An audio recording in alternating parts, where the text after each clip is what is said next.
रत्नागिरीमध्ये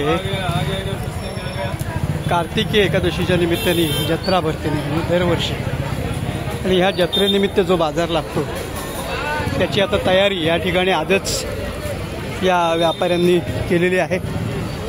तुम्ही बघा शेवटी निमित्त कोणतेही असो छोट्या व्यावसायिकांचा व्यवसाय हा महत्त्वाचा असतो आणि योग्य दरात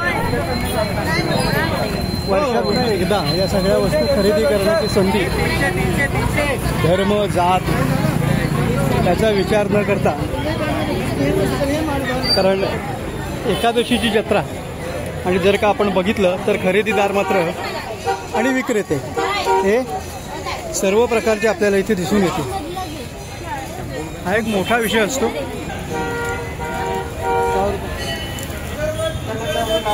जत्रा असू देत, उरूस असू दे,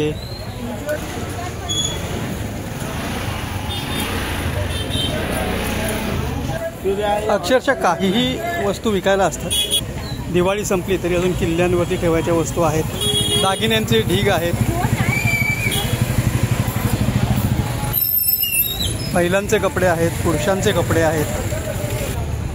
हे या इथे याला काय म्हटलं, हे काय आहे? मी म्हटलं दोरी आहे। ओके, पर्सेस आहेत, बेडशीट, हां उशी कवर आहे, बेडशीट आहे, उशी कवर बेडशीट। इथे भांड्यांचा स्टॉलसुद्धा आहे आणि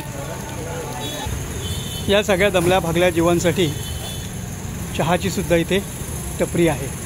एकूणच काय, हे सण उत्सव हे आपल्या ग्रामीण भागातल्या अर्थव्यवस्थेला एक जसा प्रमाणे GST बचत झाला ना तसा एक हात फेरीवाल्यांचा सुद्धा एक मोठा महोत्सव असतो आणि हे चालूच राहायला हवेत।